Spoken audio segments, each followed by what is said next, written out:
Mmm.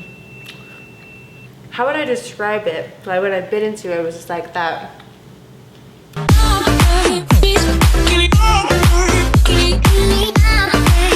Hey guys, welcome back to Vegas Vixen in the Kitchen. Today is a really exciting day. We're gonna be making sourdough, and I have my friend Hannah here who's gonna be teaching us her beginner's recipe. Be sure to follow her on her Instagram at MakeItDough and check out her blog with all her recipes. So to make bread, we're gonna first make our starter. So I have a little mason jar here to keep or put our starter in. Then I have a bowl to mix it. You can just mix it into the mason jar. I just wanted to show you how to do it here and then transfer it into the mason jar. So we have a scale. I'm gonna turn it on. And then we're gonna do it in grams, right? Yes, grams. So it's really important to weigh all of your ingredients because then you can make sure that you have a consistent results every time, because volume's a little bit inaccurate, especially when you're dealing with flour, because it can compact in your cup and you'll have like different amounts every time. All right. Okay, cool. Okay. So we're gonna start with flour? Yes, so my number one tip for people who are making starters, because there's a lot of guides online that'll kind of have you make a really huge starter, and then it's really, really wasteful. So I always tell people only use a little bit of flour. So I would start with just 20 grams of flour. 20 grams of flour. And here we have King Arthur bread flour. Hannah actually has her own mill and makes her own flour, but you know, we don't have that with us right now. So bread flour, you can make starter out of any type of flour, but bread flour is nice because then you can kind of keep it really, really consistent for every recipe that you use. And bread flour has a lot of protein in it, so it'll help with your gluten development when you make your bread. So we have 20 grams of flour, and then you put in 20 grams of water. So equal parts. I would just go to 40. I always get so nervous. I know, especially with water.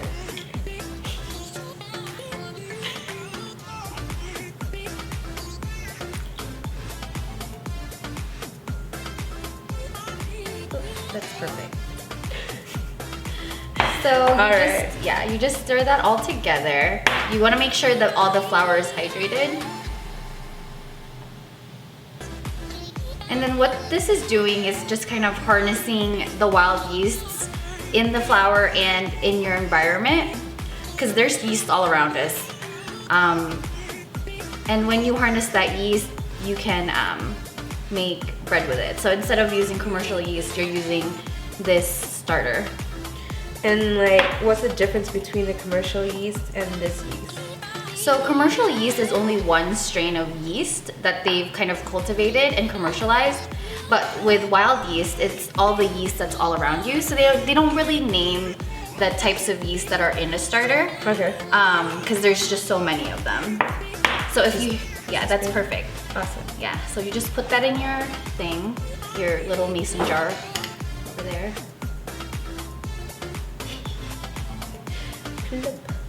Awesome. So for this starter to be ready to use, it'll take about 14 days. Okay.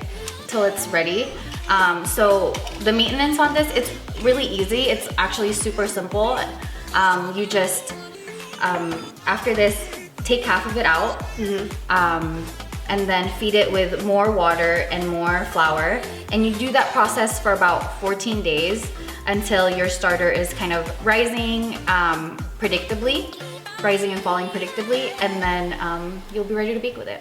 And a mature starter basically pretty much looks like this. This is my personal starter, and I've had it for about a year now.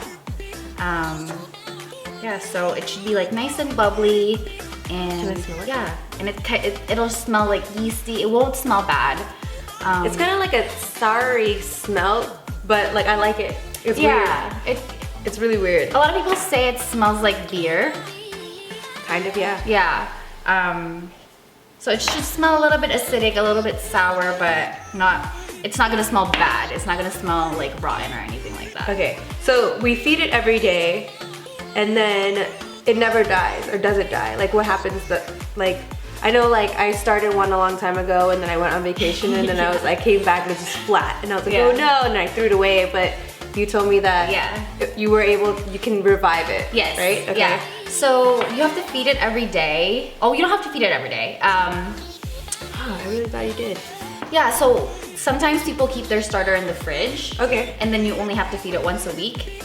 But your starter really isn't dead unless it gets moldy. Ah, okay. Yeah, because that means if it gets moldy, that means the yeast is really, really weak and it allowed mold to grow. Yeah. Okay. Yeah, because the starter is so acidic that there's not any bad bacteria or mold that can grow on it. Okay. And I feel like people who are all about sourdough, they're like sourdough enthusiasts, because one of my coworkers, I mentioned when you bake the cinnamon rolls out of this discard, he was like, this is really good. And I was like, yeah, my friend made them from scratch with her sourdough discard. He goes, oh my God, my mom has a starter. It's like 100 years old. And I was like, wow. And then he was like telling me that like she didn't want to fly somewhere and drove like 10 hours because she had to bring her starter with her so she can keep feeding it. Yeah, people love their starters. They're like little pets, but they give us so much bread, so. All right, awesome. So now that we have this, and now we have our mother starter, we're gonna show you how to feed your starter. Yeah, so when you're ready to bake, you just take your mature starter. See, I only have a very, very little bit, and this can make so much bread. So don't make a tremendous amount of starter because it gets really, really wasteful. Should I just feed it in here? It's fine. So to make our recipe today, we'll need 200 grams of starter. 200 grams of starter, okay. So take 20 grams. 20 grams. Yeah. From this mother starter. And every time you bake, you just build up your starter to what you need. So you don't really need to keep it that much. Yeah. It should be really stringy, and that's how you know it's ready. You said 20? Yeah. Okay. I think the biggest thing is like, I love when it actually grows. So you would put like a rubber band or something so you know where it starts at, and then like it like rises and you're like, wow. I know, I get so like psyched about it. It's kind of like nerdy, I guess. So when you're kind of getting close to that 10-day or 14-day mark, I would start doing that. Feed your starter, put a rubber band around where the level started, and do a timer for 4 hours, and then check it after 4 hours to see if it's risen, if it's doubled, and if it does that for 2 or 3 days straight, or 2 or 3 feedings, then it's ready to use to make bread. It's perfect. Okay. So I was like, all right. Okay. So then now we feed it with flour and water. Yeah, so I would do 90 grams of water. 90 grams of water. Yeah.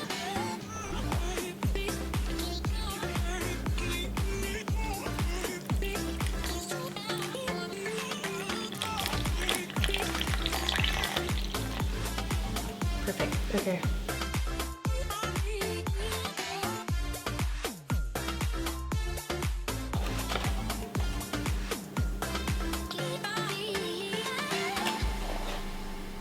I'm sure I can put more, but I'm like nervous.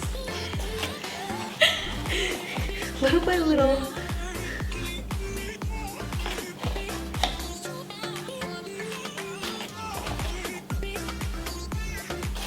Like.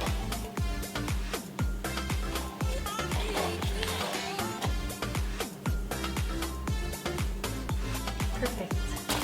Yeah. So And then we just mix it. Yeah, stir that up. To make sure all the flour is hydrated. As long as it's all like, it looks all wet and stuff, right? Okay. Yeah, it should look kind of like a shaggy dough. Okay.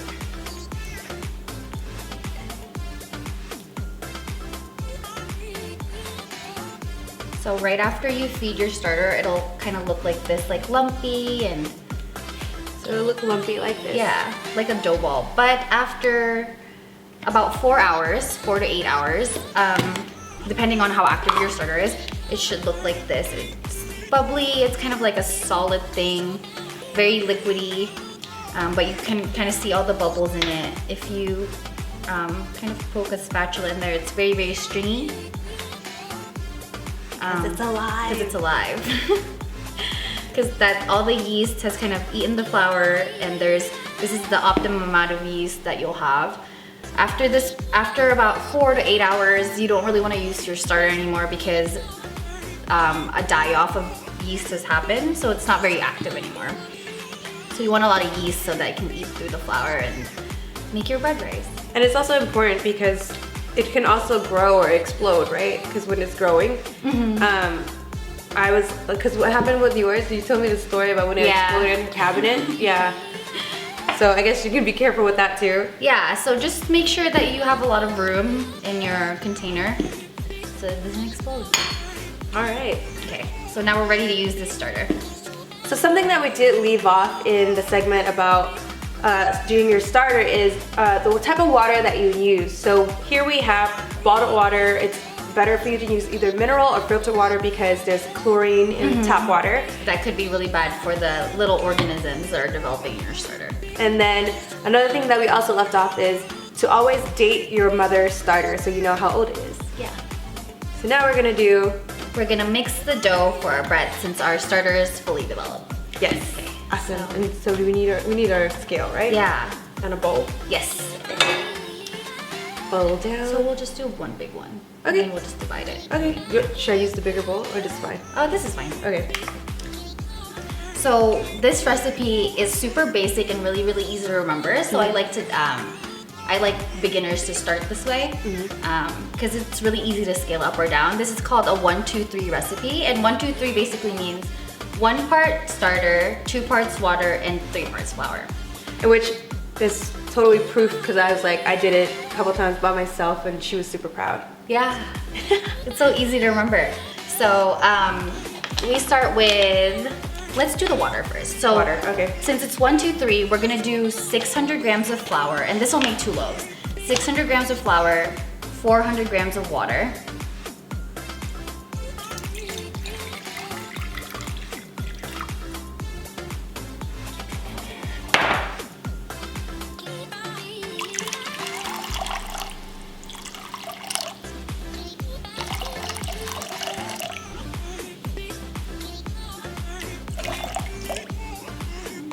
Almost there. Almost.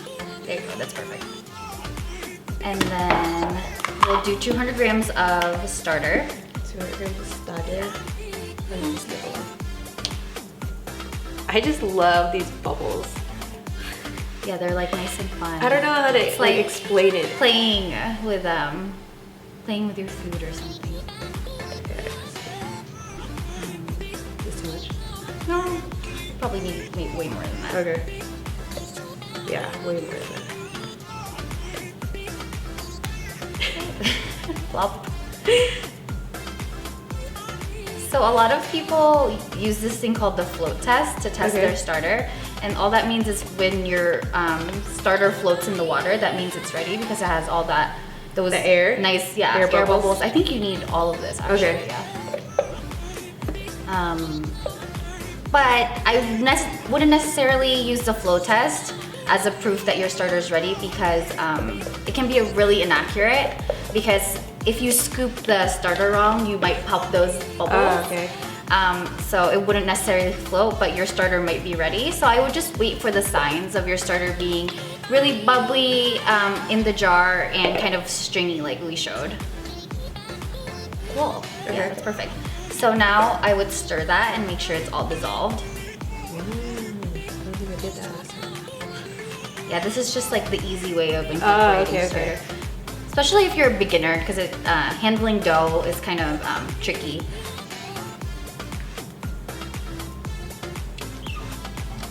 In the beginning.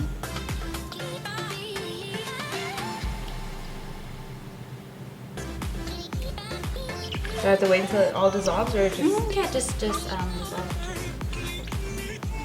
I think that's good. And then we'll incorporate the flour.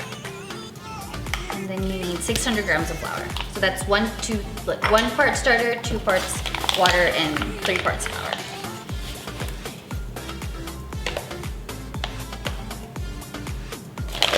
Oh, sorry. I like jammed my finger in my car door the other day, so it's like it hurts. Ouch.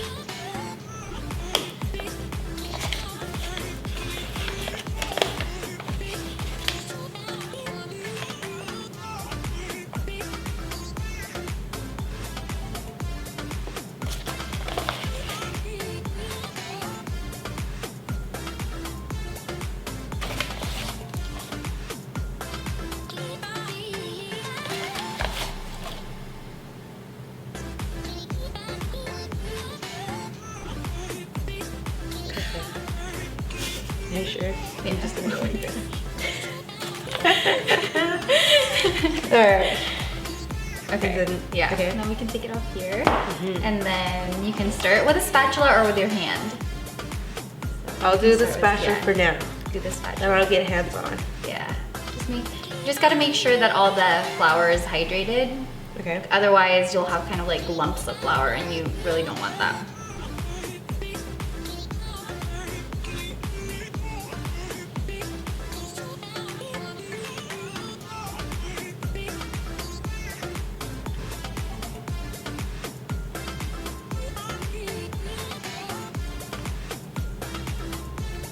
I wonder how bread was invented. Like, who thought of like making flour and then flour and water combined? It turns into this nice piece of loafy, like, you know, I don't know. So the origin story of bread, this is what they say, is bread originated in Egypt, and somebody Egypt. kind of left out some porridge, Okay. and the kind of the same thing that happens with your starter. The yeast from the environment kind of got harvested in the porridge, and then it baked up in a hearth, and then that's how they got bread. Wow. Yeah. Hannah's so knowledgeable. I feel like she's like an encyclopedia. I'm obsessed. And if you start making this, you will be too. No, it's true. Like when I first started, like with my starter, when I first made bread with her, I was like, wow, and I would get so excited to feed it. Yeah. Then I it's started, like a little pet. Yeah, I started traveling. Then I was like, okay, I can't do this. And you know what? When you travel, just keep your starter in your fridge. Starters aren't as complicated as, you know, people make them out to be. Once it's like nice and developed, it can kind of take care of itself. Like, did I do this right? Yeah. Okay. So when you kind of get to this point, You can just start using your yeah, you hand. can start using your hand. Do you want to do it? I'll do it. Okay, do it. Get in there. Okay. Should I like take it out or should I just No, just do it in in do the? it in here, yeah. Okay. No. And so I'm just like Yeah, just make sure that I would kind of like pinch it in there. like this. Yeah, just to make sure that everything's kind of incorporated. It's gonna be sticky. You could actually wet your hand. So wet your hand a little bit, so that it will the dough isn't so annoying. I was gonna say, well, it's too late for that. It's okay. You can use that thing, that water. Like just wet it right now. Yeah, just wet it. Like dip your hand in there. Okay. All right. Now you know. Yeah. Wet your hand. Wet your hand. So just Yeah, there you go. Yeah, and then see it kind of like it helps a lot. It's less sticky. Oh, we forgot to add the salt. Okay. Yeah. So how much salt? So let's put this in here.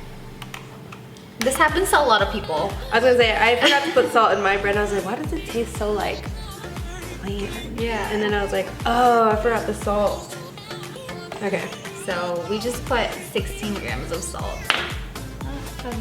This one. Yeah, so just 16 grams, just sprinkle it in there. Sheesh.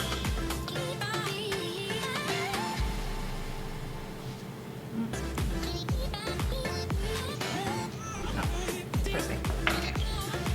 And then get back in there. Here we go.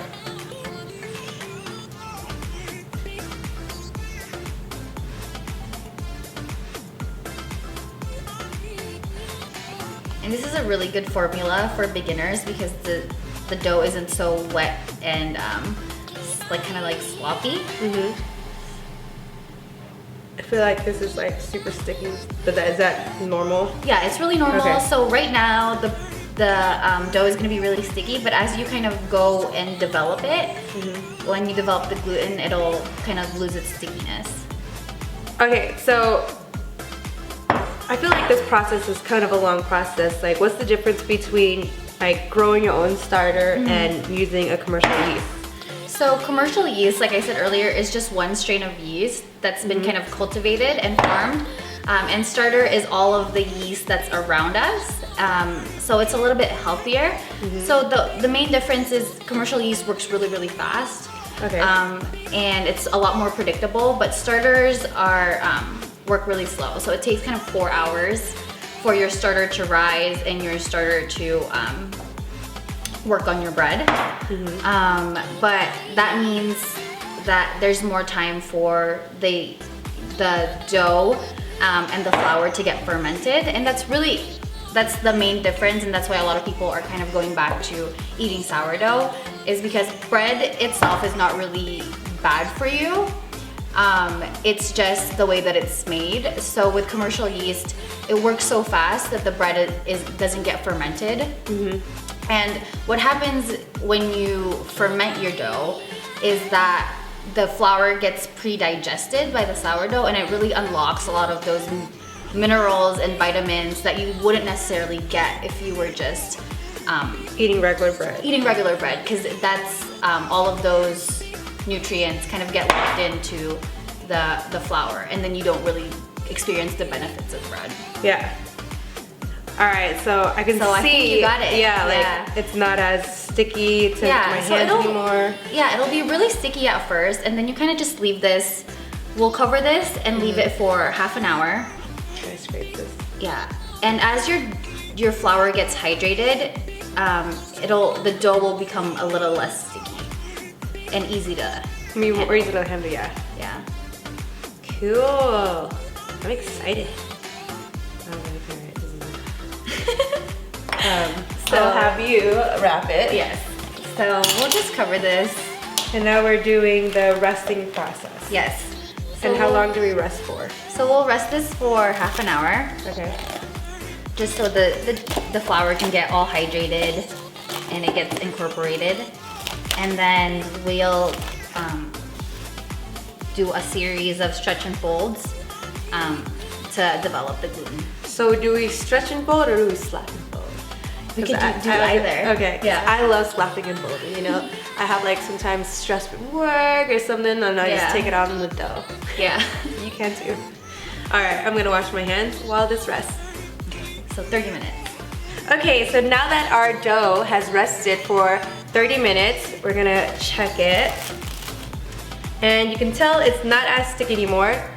And then we're ready to divide it.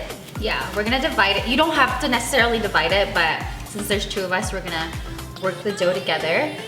So we're just gonna just dump it.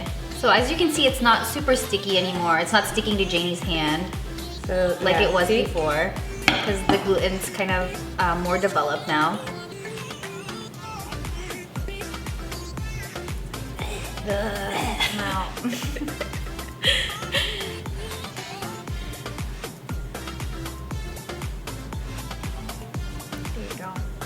Yeah, I just, right now when I was pulling it out, I thought of like those like movies where like The blob. yeah, what movie is that? Oh, it's like, what is it? Flubber. No. What is it? What's the guy that gets like the thing goes inside him and it possesses him with this?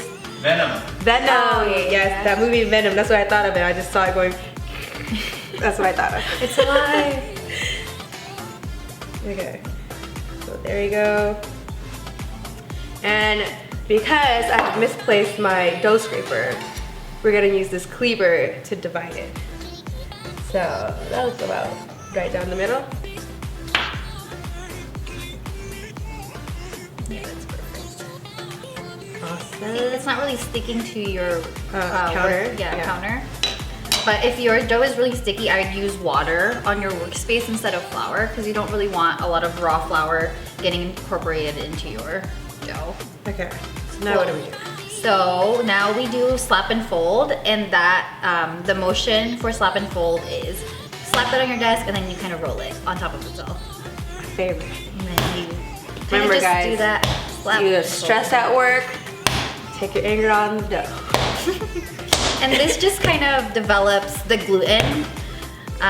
So you want your gluten to be really strong in your dough because that kind of holds in all the air that comes from the yeast.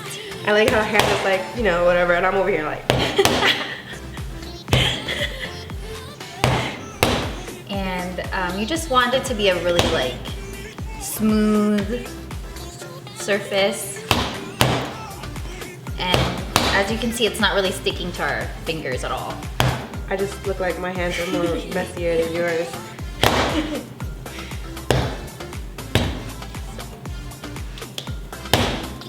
Wait, how come yours look more smoother than mine? I'm an expert. This is true. Just kidding. Yeah, that's perfect. Okay. So we'll let this rest for another half an hour. And then we'll do another series of stretch and fold. Stretch and fold. How many series of stretching and folding do we do? I usually do a series of 3 or 4 Okay. stretch and folds. You're just waiting for your dough to be really, really strong. And strong means when you pull it like this, it won't rip anymore. So right now it's still kind of ripping. So when you kind of get to that stage, then you know that your dough is strong enough, and then you don't have to develop it anymore. So is it possible to overwork it, like with the stretch and fold? No, not really. Okay. It's not really. I think there's more danger of people underworking their dough than overworking it. Okay, because this is like my favorite thing to do. So you're like, oh yeah, now it's time to rest, and I'm like, no, let's keep going. Great. Awesome. I think that's good.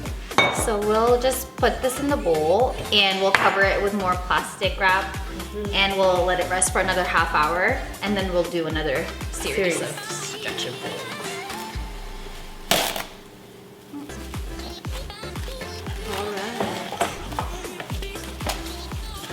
So you gotta have a lot of patience in making bread.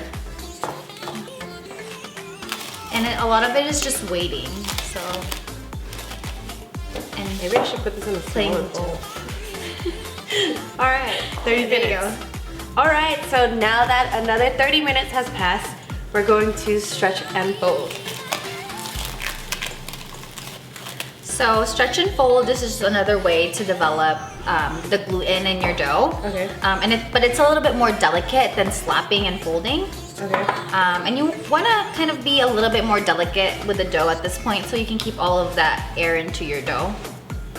So you can dump your dough out onto the work surface, or you can do it in the bowl. In the bowl as well. So all you do is you kind of stretch it as far as it'll go, and you fold it over itself. I was like, I'm pulling the whole thing. So just get one corner of the dough and then stretch it and then fold it over on itself. And I'll do this 4 times. Just kind of get all the sides of it.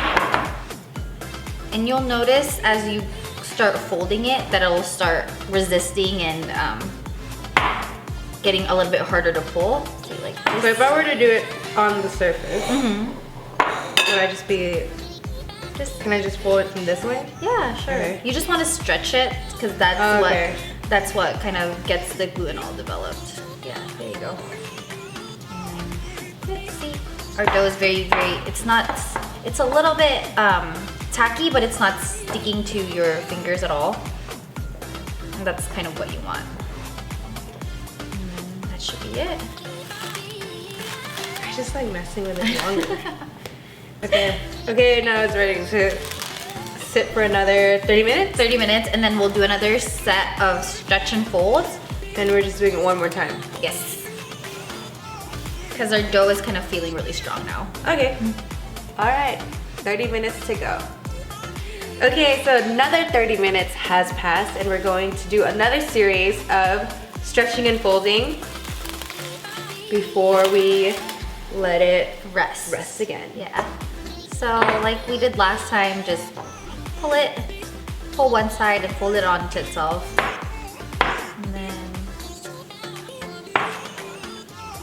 And you just want to keep stretching and folding until your dough feels really strong.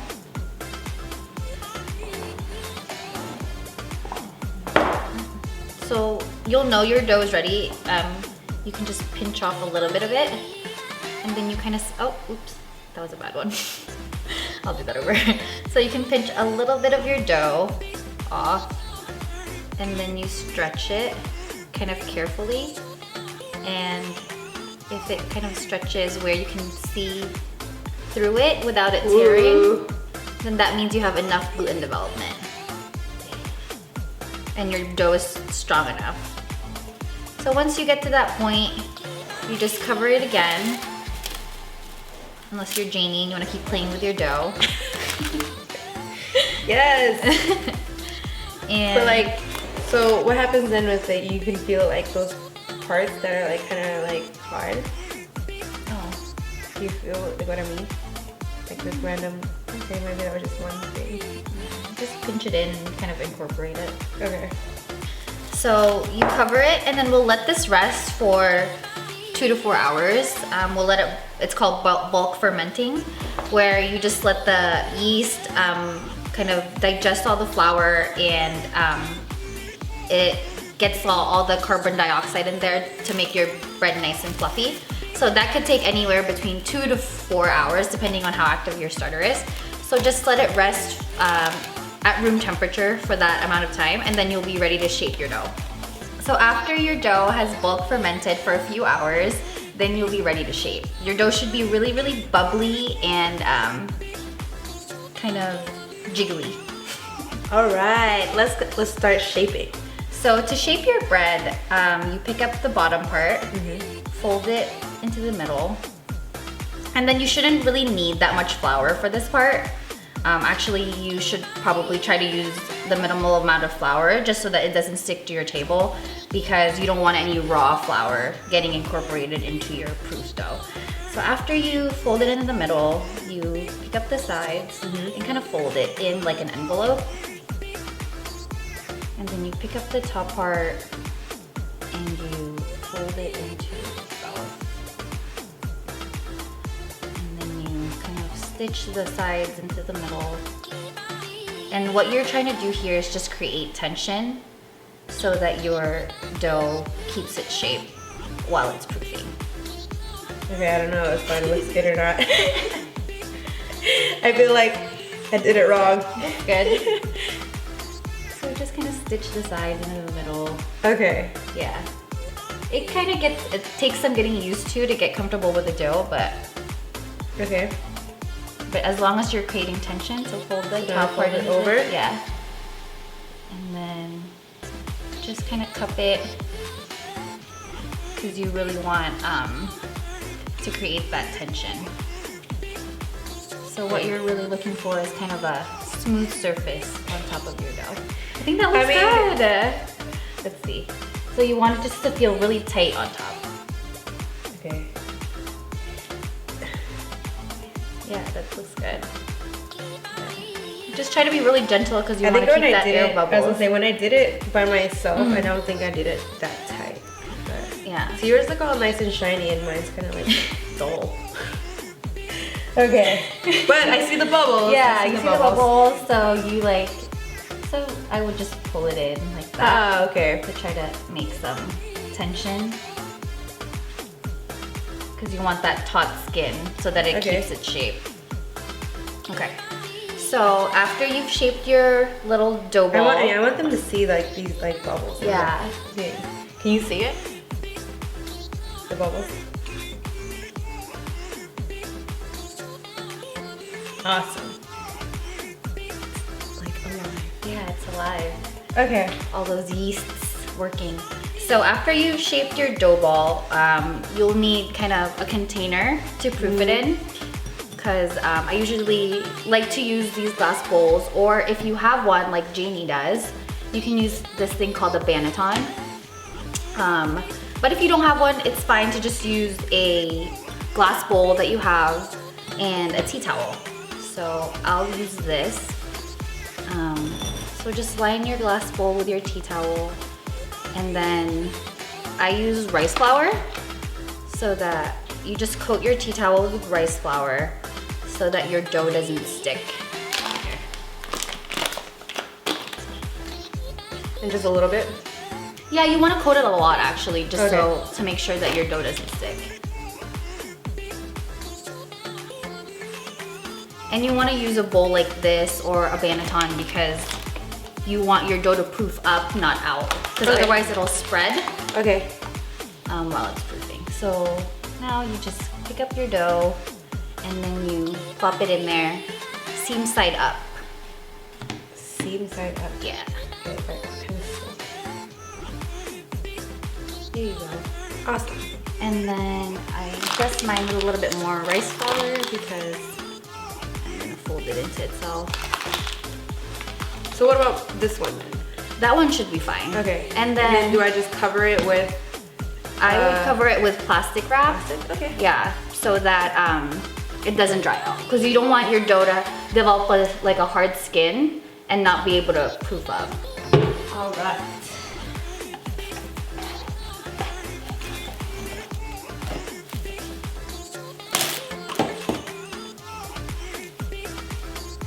So after you cover it, I'd leave it out for 15 minutes before putting it in the fridge overnight. Okay. Overnight, okay. Yeah. Letting it proof in the fridge overnight kind of lets it develop more flavors and lets your dough kind of your bread taste a lot better when you bake it. Awesome. And there's no other like shorter way of making this, like it has to be overnight, like 24 hours or like 12 hours? Yeah, overnight kind of really helps the flavors develop. Okay. And then lets your yeast work too, because it's sourdough, so the yeast work a little bit slower than if you're making a commercial yeast bread. Awesome. Right. Okay, cool. All right, let's go. These are gonna be put in the fridge. Awesome, for 12 hours. Yes, 12 hours.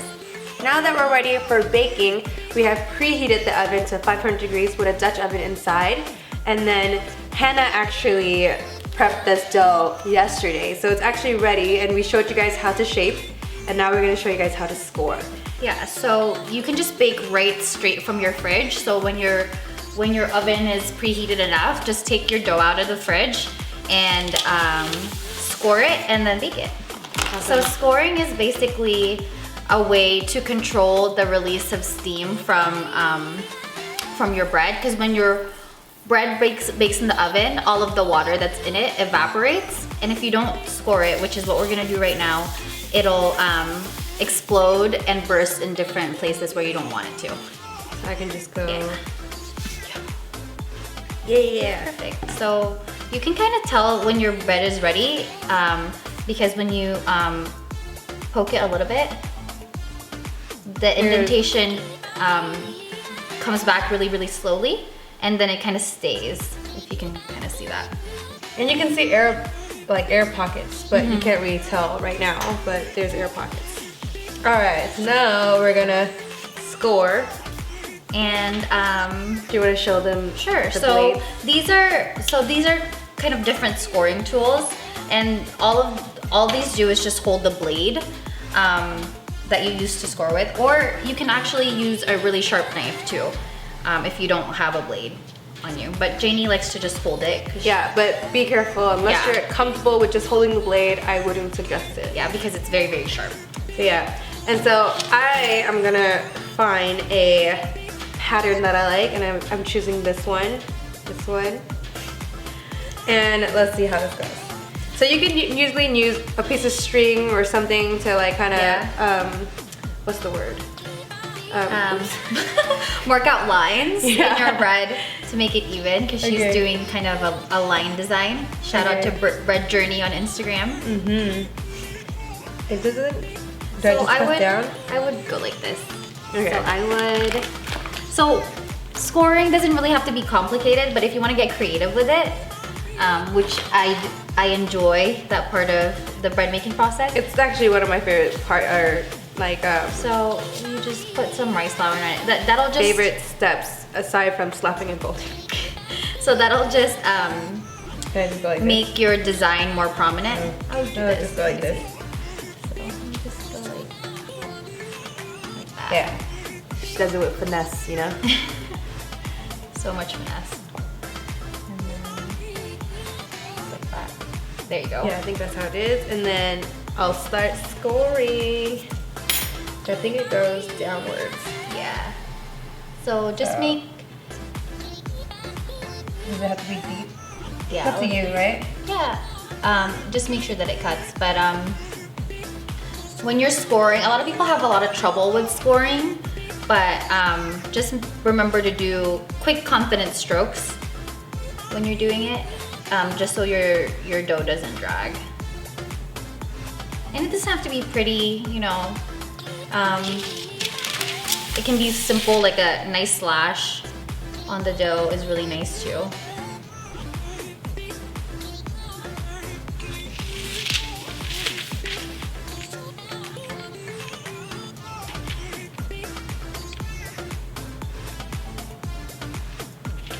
And over here.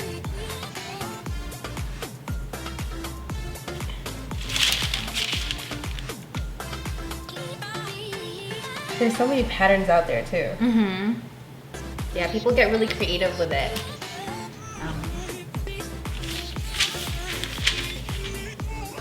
I feel like you can just freehand a lot of times, but if you want to, like, you know, find a pattern out there that you really like, you can do that too. And then put down something like this. And then, okay.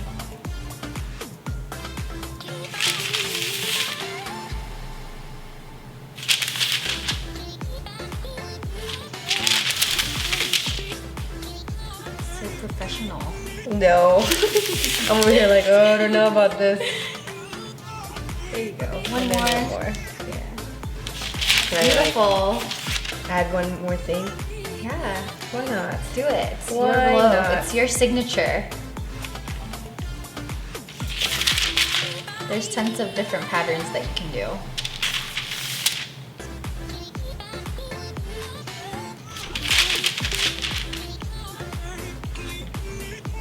Maybe I shouldn't. I should just left it. No, you second guess yourself now. That's true. There you Alright, go. too far gone down. Alright. So now we have our score pattern and we're ready to stick it into our Dutch oven. Yes, And so- we're gonna bake it for We're gonna bake it in your Dutch oven covered for 30 minutes and then take it out and bake it for another 15.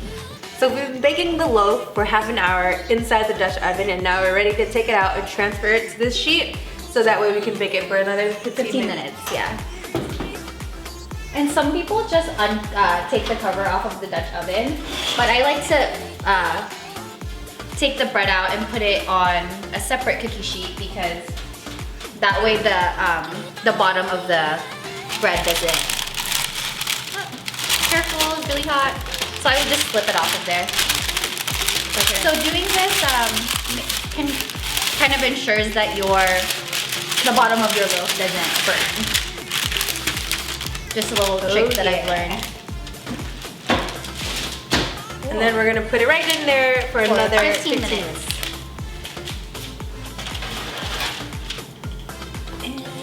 And this just helps develop the crust and makes it a little bit more brown and crispy.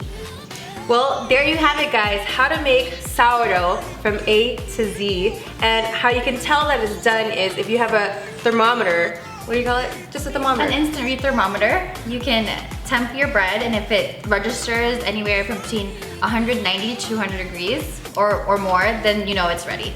Or if you don't have a thermometer on hand, you can just pick it up, knock it, and it you sounds can hear hollow. that it's hollow, and you know it's done.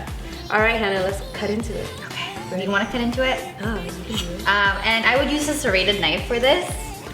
And usually you wait like around 2 hours to an hour before you cut into your dough, just to make sure that it's fully cooked and baked. And okay, you open it up since All it's your right, bread. slow motion or what?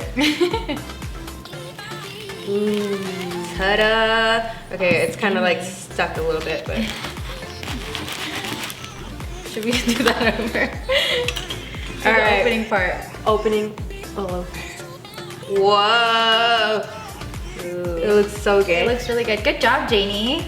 No, Hannah, all thanks to you. All right, you ready to try some? Let's cut a slice. Let's do it. And here's the really crispy crust.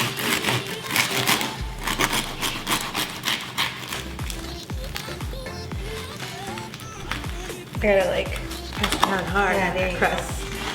All right, and then we'll cut half of this for you and half for me. All right, nice and hot. You can see So that it's spongy. steam. It is spongy. And I love hot bread, to be honest. Like when I go to the restaurants and they give me a basket of cold bread, I'm pretty upset. So you can either Take this bread back. I was like, you can eat this bread however you like. I typically just like it with a little bit of butter. You can do it with jam or some balsamic and vinegar, or wait, balsamic vinegar and oil. And then we have some honey, if you like honey too. I'm gonna have some with butter. I like it plain usually. Okay. I'm a plain girl. I love butter. Mmm. How would I describe it? Like when I bit into it, it was just like that. Is it like a chew or? Really soft and spongy. Yeah. And the crust is really, really, it's not too thick. And it's nice and crispy. And you can see it's really soft. It's not dense at all. When you like press it, it's really soft. And you can kind of see from the thing that there's a lot of bubbles from all of that carbon dioxide from your yeast. It's just so good, I can't even talk. Thank you guys so much for watching. Make sure you like, comment, let me know what you think, and subscribe. And don't forget to share on your social media. Thanks again, Hannah, for showing us how to make bread. Thanks for having me. Until next time. It was Yay. Do you want to say it? You said develop or mature? You said mature. Let's say mature. Mature. Yeah. So you say the part. Okay. Actually, can I do that over? We're making sourdough Today is bread. gonna be a very exciting day. Wait, I'm supposed to say we're gonna start with our starter. Website, wait, on Make It Dough. Yay. Oh God. Is that good? Good. Okay. Are you sure? Yep. Okay. Yeah. All right, here we go. Do we want to show this one? No, it's good.